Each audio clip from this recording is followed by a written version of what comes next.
Assalamualaikum warahmatullahi wabarakatuh. Selamat malam, Pak. Waalaikumsalam.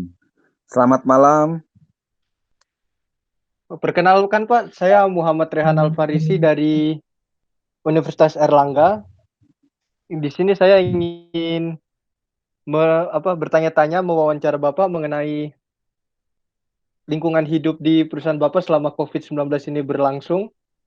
Untuk pertama-tama, bisa tolong perkenalkan diri dulu, Pak. Baik, terima kasih Raihan. Perkenalkan, nama saya Teguh Iwan. Saya salah satu karyawan swasta yang berlokasi di Gresik, Jawa Timur. Umur Bagaimana keadaannya, saya Pak? Sehat? gimana? Gimana? Keadaannya bagaimana saat ini, sehat? Keadaan alhamdulillah sehat, tidak kurang satu apapun juga. Alhamdulillah. Ini jadi kita langsung saja, Pak. Apakah tidak keberatan, Pak? Silakan dimulai. Oke, jadi pertama saya ingin bertanya tentang protokol kesehatan di perusahaan Bapak. Apakah perusahaan Bapak itu sudah menerapkan protokol kesehatan untuk menangani COVID-19, Pak? Ya, jadi memang di era pandemik saat ini salah satu yang jadi mandatory di perusahaan tempat saya bekerja ini adalah diberlakukannya protokol kesehatan ya. Hmm. Jadi apa protokol kesehatannya? Yang pertama, yang jelas ini memang berbeda pada saat sebelum pandemi. Jadi kebetulan di tempat saya ini kan kawasannya juga kompleks ya. Mhm. Artinya satu kompleks industri. Jadi ketika mulai masuk dari pintu gerbang kompleks itu kita sudah di auto detect. Ya, jadi ada suatu auto detect untuk ngukur suhu tubuh ya. Jadi Ya. semacam infrared gitu yang ya mungkin kalau Nak Rehan bisa lihat di bandara ya yang langsung pindah-pindah seperti itu ya. Kita juga Oh iya. kebetulan punya thermal sensor yang seperti itu untuk semua karyawan ataupun tamu yang masuk ya. Mhm. Jadi ketika masuk itu langsung didetek. eh, dan ketika nyampe di plant, kebetulan memang ada banyak plant, banyak factory di sana. Kita Mhm. juga berlakukan hal yang sama untuk cek suhu tubuh sebelum pekerjaan dimulai. Jadi Mhm. masing-masing seksi, masing-masing departemen itu melakukan cek suhu tubuh, baik itu yang rutin secara pada saat masuk ataupun pergantian shift, maupun nanti dilakukan juga yang random, Mhm. seperti itu. Nah, itu salah satu prosedur awal protokol COVID-19. Yang kedua, Mhm. kita juga mewajibkan semua karyawan, semua tamu, semua eh, apa istilahnya komunitas people apa orang yang ada di tempat kerja juga memakai masker ya. Ini Mhm. juga salah satu program bahwa masker itu wajib dan kita juga menambah tempat-tempat cuci tangan ya. Jadi kita juga Mhm. mewajibkan daerah-daerah tempat-tempat tertentu yang wajib cuci tangan. Walaupun sebenarnya karena kebetulan di perusahaan saya juga sudah comply dengan Food Safety System Certificate, jadi sebenarnya pemakaian masker, Mhm. cuci tangan itu sebenarnya bukan hal baru. Tapi dengan adanya pandemik sekarang ini, eh, kita lebih meningkatkan lagi, kita tambah lagi tempat-tempat untuk cuci tangan, bahkan untuk tempat-tempat yang tidak terjangkau dengan air, kita beri hand sanitizer ya. Jadi Oh ya. rutin itu kita lakukan dan kita pastikan mereka juga melakukan cuci tangan dengan benar. Kita sosialisasikan Mhm. kembali bagaimana mencuci tangan minimal 20 detik seperti itu. Jadi Mhm. itu salah satu prosedur yang kedua gitu. Selain pemakaian kedua Ya. dan ketiga ya, pemakaian masker dan cuci tangan. Mhm. Prosedur selanjutnya yaitu kita juga menjaga jarak ya. Jadi kita buat semacam pattern garis-garis dan juga memang kita perketat penjagaan di tempat-tempat security supaya mengingatkan bahwa di sini harus jaga jarak gitu. Jadi ketika masuk ke Mhm. dalam gerbang security itu sudah diatur ya, jaraknya sudah diatur. Mhm. Jadi itu salah satu jaga jarak. Selanjutnya Oke. karena memang populasinya juga cukup tinggi, kita memberlakukan juga sistem masuk bergiliran. Jadi jam kerjanya diatur. Masuk bergiliran. Jadi untuk karyawan itu kita masukkan jam 8. Tapi kalau untuk Hmm. pekerja kontraktor itu kita masukkan jam 7. Tujuannya apa? Kita tidak Hmm. ingin populasi orang itu menumpuk di satu titik pada waktu yang sama, ya. Jadi kita Hmm. hindari seperti itu. Itu salah satu juga protokol yang ada di tempat saya bekerja saat ini. Ya, Hmm. jadi begitu juga tidak hanya untuk karyawan, ini juga kita berlakukan untuk tamu ya. Jadi Hmm. protokol-protokol ini untuk tamu ataupun siapapun yang datang. Bahkan sampai saat ini tamu yang datang pun eh, dia wajib membawa, kalau tamunya dari wilayah Indonesia lah lokal ya, minimal dia membawa surat rapid test ya, yang Hmm. harus non reaktif baik IgG maupun Hmm. IgM-nya. Tapi kalau tamu dari luar itu tetap dia harus mengikuti prosedur dari peraturan menteri kita bahwa harus 14 hari dulu di karantina. Setelah itu dia harus membawa surat eh, negatif swab ya. Jadi kalau untuk yang dari luar negeri itu Hmm. dia harus mengikuti prosedur yang ketika masuk negara Indonesia. Setelah itu masuk, baru masuk ke Hmm. tempat kita juga harus membawa bukti swab yang negatif seperti itu. Hmm. Ya, mungkin Bagaimana dengan itunya, Pak? Jam kerjanya, apakah jam kerjanya tetap sama atau mungkin ada pengurangan? untuk jam kerja tetap tadi seperti saya infokan ya, tetap jam kerja itu untuk pengurangan tidak ada ya. Hanya memang jam kerjanya yang diatur disesuaikan supaya tidak Hmm. menumpuk juga ya. Kebetulan ke tempat saya bekerja ini kan salah satu industri bahan pangan ya. Jadi Hmm. pastinya ini salah satu eh, perusahaan yang memang tidak berhenti karena harus mensuplai sembako ke seluruh Hmm. bumi Nusantara ini ya. Jadi Oke. pengurangan pengurangan karyawan itu tidak ada, hanya pengaturan yang ada ya. Kita juga Hmm. membagi beberapa grup ya. Kita bagi dua grup, grup satu dan grup dua, sehingga itu juga nanti yang akan eh, kita berusaha, tujuannya supaya kita berusaha melokalisir apabila hal-hal yang Hmm. tidak diinginkan terjadi, sehingga perusahaan bisa tetap Oke. masih tetap berjalan seperti itu ya. Hmm. Tadi kan saya dengar kalau Bapak itu perusahaannya adalah perusahaan yang bergerak di bidang pangan ya, Pak. Apakah dalam pengolahan pangan tersebut ada perubahan dalam menghadapi COVID-19 ini, Pak? Cara Ya, pengolahannya. pastinya gini, kebetulan tempat saya ini kan fully automatic system ya. Fully Hmm. automatic system itu maksudnya semua udah mesin ya. Jadi memang tenaga kerja juga tidak terlalu banyak ya. Tapi full automatic system. Nah, hal-hal tertentu juga ini kita tekankan ya. Artinya yang awalnya di suatu seksi tertentu, misalkan ketika sebelum pandemi ini, bahkan di seksi-seksi tertentu ya yang kontak langsung dengan luar, kita wajibkan tidak hanya memakai masker, tapi juga pakai eh, face mask gitu loh. Ya, jadi kita emang Hmm. benar-benar eh, ingin memastikan bahwa produk yang kita kirim selain higienis juga ya, karena memang produk makanan kan pasti ya, sebelum COVID pun kita sudah harus yang higienis gitu ya.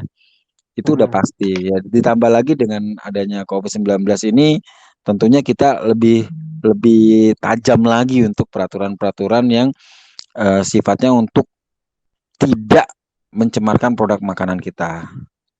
Hmm.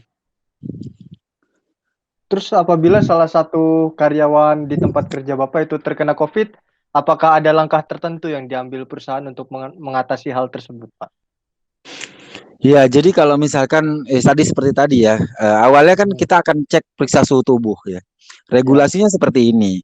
Ketika karyawan masuk, suhu tubuh di atas 37,5, dia akan diarahkan ke klinik. Akan Hmm. diarahkan ke klinik dan selanjutnya untuk diarahkan ke dokter untuk periksa ya. Hmm. Jadi memang ini kan kalau dari sistem COVID-19 kita punya sistem kan sudah, saya bilang, saya rasa sudah memang sudah diwajibkan ya semua perusahaan semua itu pasti ada report nantinya. Oh, prosedur pertama pasti tetap. Jadi kalau 37,15 2 hari dia tetap di rapid. Kalau di rapidnya salah satu parameter reaktif ya, dalam 2-3 hari kita wajibkan. Ini salah satu prosedur juga untuk yang sudah terindikasi kena COVID ya. Jadi kalau sudah pasti kan Rehan tahu juga ya kalau yang reaktif itu kan belum tentu positif ya. Jadi memang kalau Iya, uji betul. IgG, IgM itu kan hanya untuk memeriksa imunitas tubuh gitu. Tapi ketika dicek itu salah satu parameter tersebut itu reaktif, maka 2-3 hari kita akan langsung swab ya.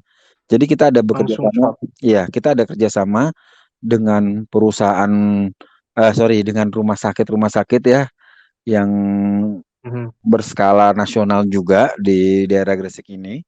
Jadi kalau nanti setelah hasil swab keluar dia negatif, dia boleh langsung bekerja kembali ya. Tapi kalau Ya. ternyata swab positif, kita juga bekerja sama dengan salah satu hotel di Surabaya. Jadi pekerja yang swab positif itu akan kita kirim di hotel ya. Jadi menginap di hotel tersebut ya sampai nanti di swab sampai negatif ya. Kenapa kita kirim ke hotel? Karena kita juga tidak ingin bahwa si pekerja tersebut mengkontaminasi keluarganya. Ya, jadi kita sangat aware hal tersebut dan kita juga tidak ingin efek COVID-19 ini menyebar kemana-mana. Jadi setelah terkonfirm positif, kita kirim dia ke salah satu rumah sakit di hotel di Surabaya yang memang juga sudah bekerja sama dengan kita dan memang dikhususkan untuk merawat COVID seperti itu. Ya, jadi mungkin di situ sudah disiapkan perawat, makan apa yang memang sudah distandarkan hotel tersebut untuk menerima pekerja dari kami yang sudah terpositif COVID-19 ya. Jadi apabila swab 1 kali, dia swab kedua kali dia negatif gitu ya. Jadi untuk setelah karyawan di swab itu positif, dia akan berada di hotel dan dia akan kita indikasikan dulu ya.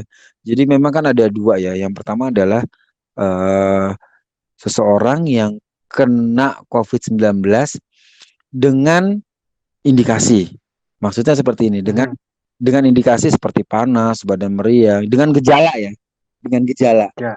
Nah, kalau dengan gejala seperti ini perawatan tetap di rumah sakit. Tapi kebetulan pekerja kami itu rata-rata hampir tanpa gejala gitu. Ya, jadi pas kena itu dites reaktif, positif ya kita kalau yang tanpa gejala kita kirim ke hotel salah satu hotel di Surabaya gitu. Nah, itu pun nanti ya tetap ada prosedur untuk kembali bekerja ya. Jadi kalau misalkan 2 kali dicek negatif, positif, cek ketiga negatif, kalau di tempat perusahaan kami karena memang kami ini sangat fokus dan concern ya terhadap penyebaran COVID-19 ini. Biasanya kan kalau kita bicara aturan pemerintah standar COVID-19 ini kan seseorang yang apabila tanpa gejala 14 hari dalam keadaan COVID, dia bisa langsung kerja ya. Kalau tanpa gejala dan tidak perlu lagi tes swab gitu.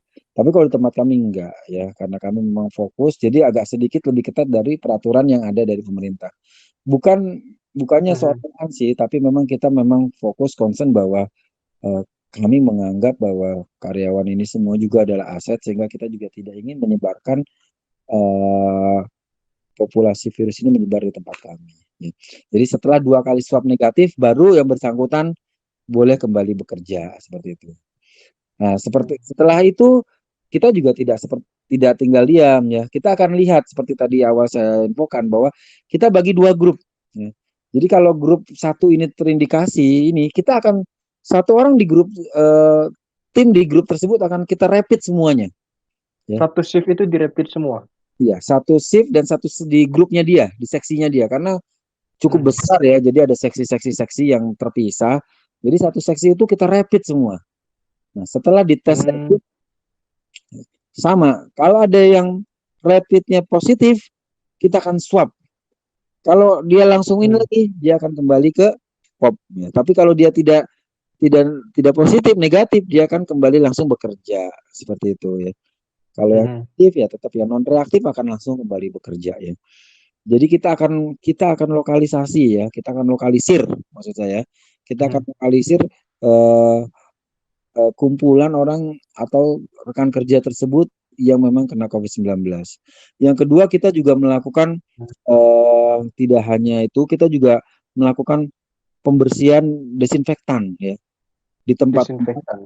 di tempat-tempat yang secara rutin kita lakukan, dan juga yang memang terindikasi ada karyawan yang terkena COVID di tempat tersebut ya.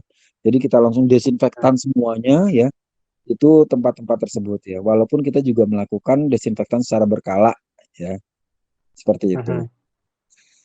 Ya, Oke, jadi kan biasanya menurut protokol kesehatan yang dikeluarkan oleh pemerintah ya Pak, kan pasti diwajibkan pakai masker kan selama iya kita betul. bekerja.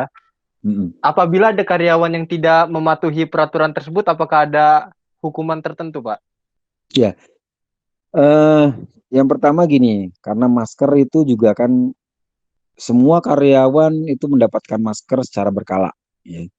Mhm. Jadi mereka tidak beli, mereka dapat masker secara berkala, dan perusahaan mewajibkan.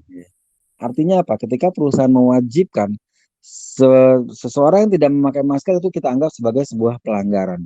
Ya. Jadi pelanggarannya nanti bisa bentuk dari teguran sampai dengan eh, apa namanya, dari teguran sampai dengan apa ya, surat peringatan ya, surat peringatan satu. Mhm. Kalau nggak diindahkan sampai surat peringatan dua, nggak diindahkan juga sampai surat peringatan tiga, bahkan ya sampai skorsing kalau memang masih tidak digunakan ya. Oh, Seperti itu.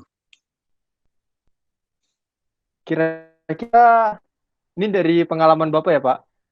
Apa bekerja selama COVID ini tuh perasaan Bapak kayak gimana ya, Pak? Apakah merasa tidak enak karena harus pakai masker setiap saat, merasa takut mungkin karena wah, lagi situasi pandemi kayak gini kok masih tetap harus bekerja. Menurut Bapak itu kayak gimana, Pak? Jadi gini ya, ya, tapi seperti tadi awal saya infokan juga ya, bahwa sebenarnya di tempat, kebetulan di perusahaan saya kan sudah comply dengan Food Safety System Certificate ya. Jadi pemakaian masker itu sebenarnya sebelum ada pandemi kan kamu sudah pakai. Jadi sebenarnya Hmm. sudah terbiasa lah ya dengan pemakaian masker itu.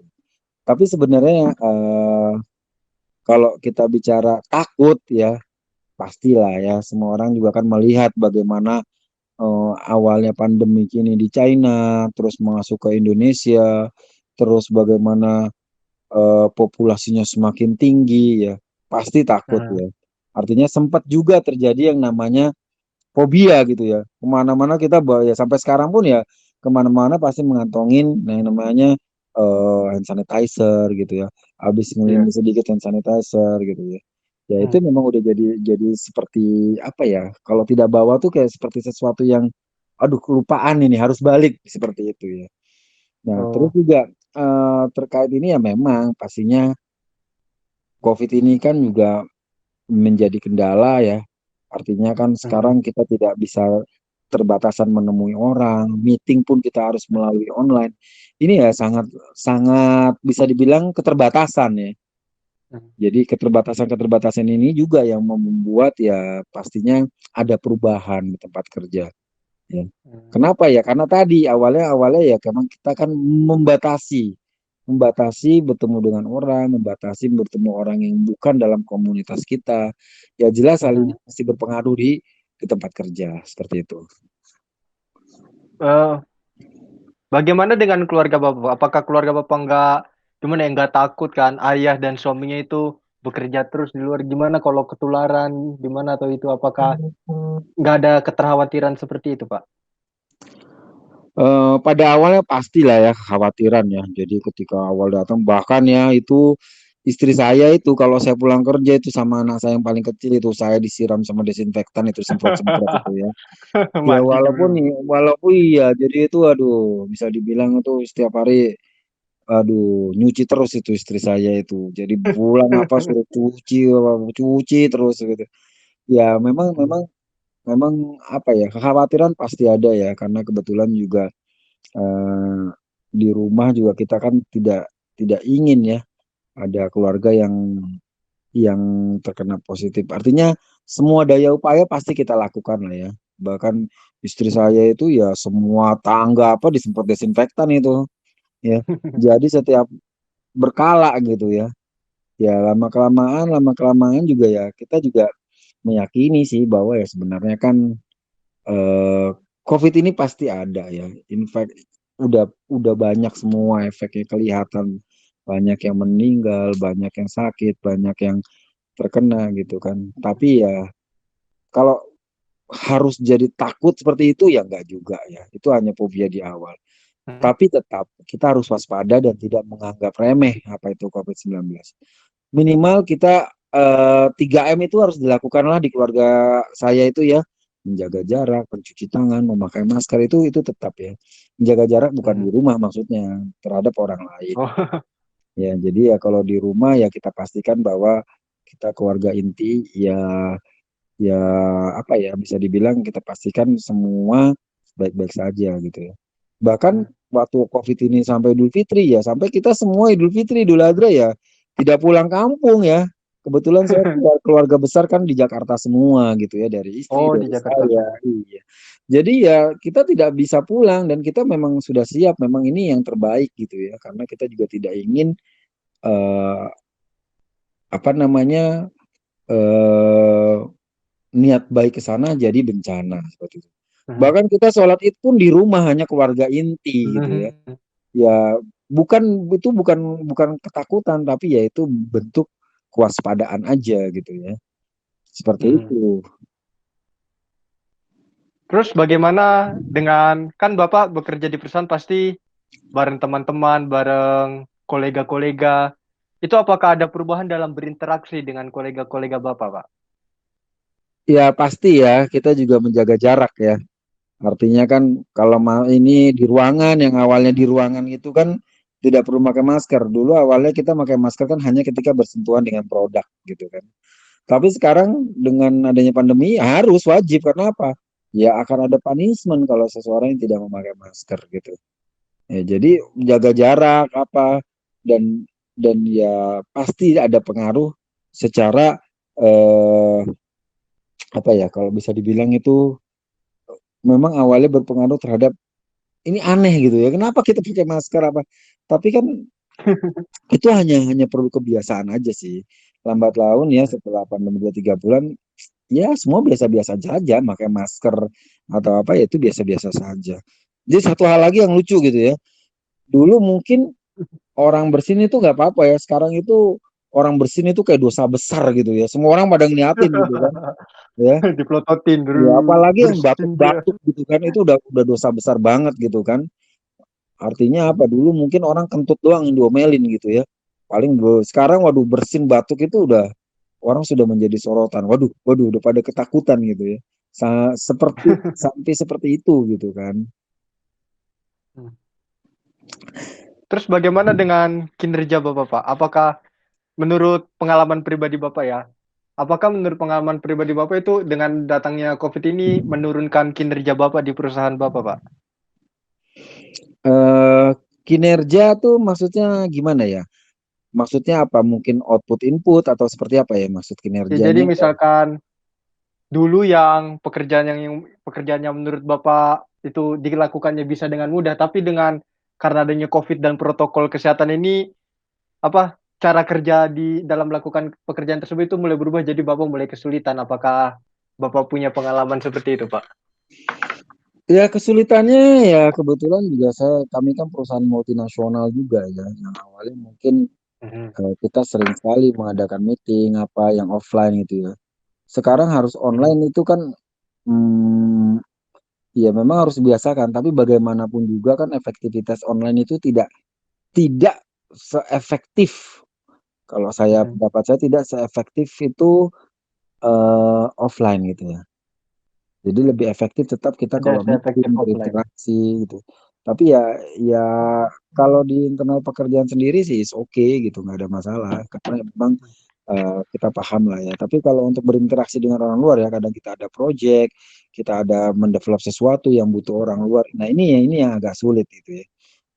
Jadi Hmm. itu yang agak agak membuat Baga- lebih lama lah ya seperti itu. Bagaimana dengan work from home, Pak? Apakah perusahaan Bapak menerapkan polisi work from home? Dulu pada awal-awalnya sih ada wacana seperti itu ya. Jadi untuk di departemen-departemen tertentu itu ada ya. Jadi dan juga untuk karyawan yang rumahnya jauh atau apa itu ada ya. Tapi kalau untuk Mhm, di produksi yang memang harus 24 jam itu tidak mhm, memungkinkan dilakukan work from home ya. Karena kan itu berinteraksi langsung dengan mesin ya. Tapi kalau yang mhm, office gitu ya itu ada juga seperti itu. Jadi nggak semua lah berlaku untuk work from home itu. Disesuaikan mhm. dengan tempat dan lingkungan dia bekerja seperti itu. Bapak sendiri pernah melakukan work from home, Pak? Work from home dilakukan ya pernah pernah ya pernah Bagaimana, Pak, dilakukan. perasaannya, keluh kesahnya? Gimana ya, tetap bagaimanapun juga interaksi sosial itu adalah yang paling baik ya, karena kebetulan saya bekerja di produksi gitu ya.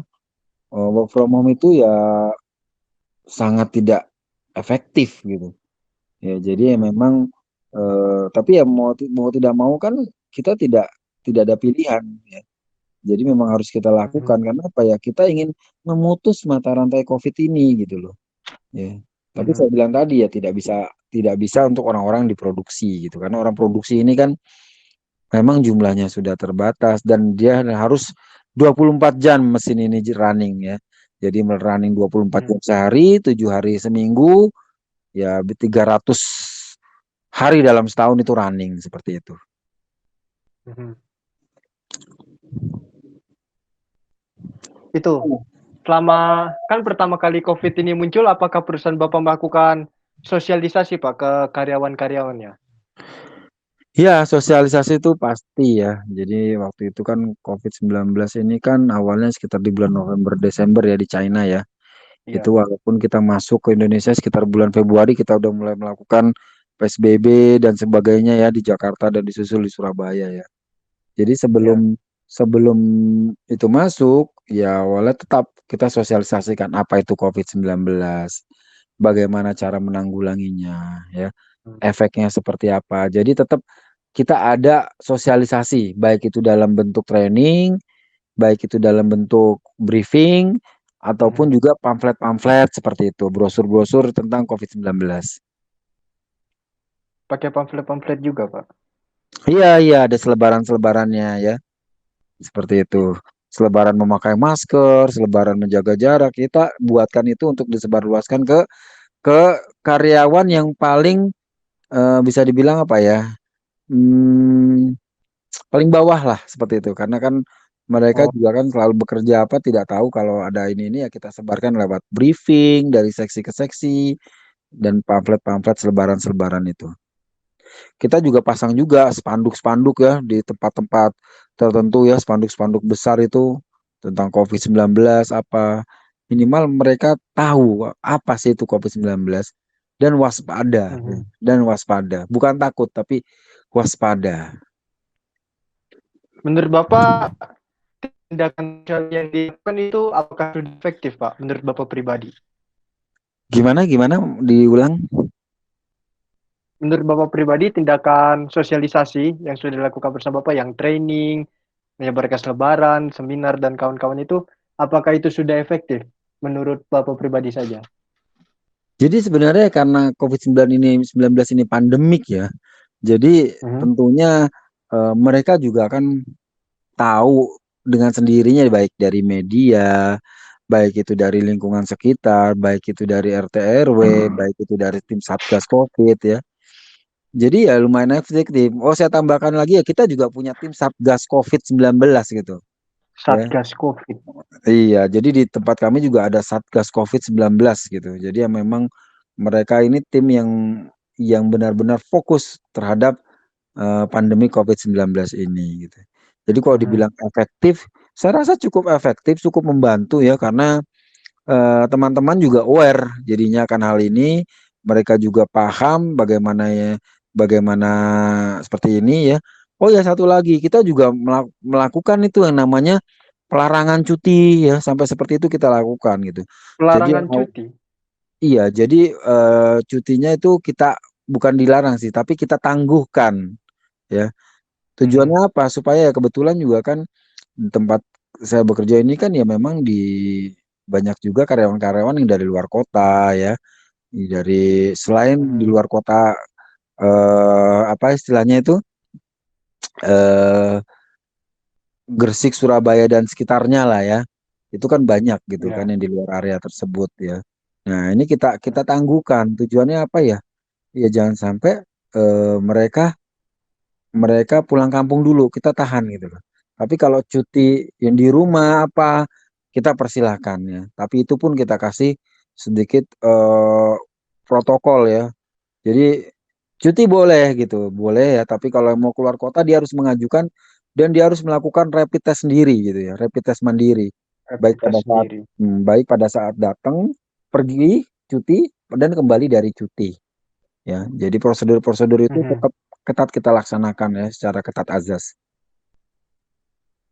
Itu ketika kembali dari cuti ntar di rapid test lagi, Pak? Iya ya. Jadi ketika dia sebelum masuk kerja, dia harus membawa surat keterangan rapid test yang non reaktif gitu. Hmm. Kalau itunya aktif apa ternyata reaktif ntar dikirim lagi ke kliniknya gitu. Ya karena Kayak yang kita tadi. sebelumnya udah melakukan penangguhan cuti, tapi kalau cuti-cuti yang mereka tetap ingin melakukan ya, mereka harus biaya Hmm. sendiri gitu ya. Karena kita tangguhkan cuti ya. Oh. Tapi kalau yang mereka dinas atau Hmm. apa tetap perusahaan yang akan menanggung semuanya. Oke, oke. Ini saya ingin membahas work from home lagi, Pak. Kan apabila kita pertama kali awal-awal COVID ini muncul ya, kan apabila kita lihat di berita itu banyak ya karyawan-karyawan itu yang belum boleh sama perusahaannya melakukan work from home. Mereka tuh mengeluh karena mereka takut, wah di situasi kayak gini, kok perusahaan saya masih tidak memperbolehkan work from home, kan saya takut bagaimana kalau kena saya, gimana kalau kena keluarga saya. Apakah di antara pegawai-pegawai di perusahaan Papa ada pendapat-pendapat seperti itu, Pak?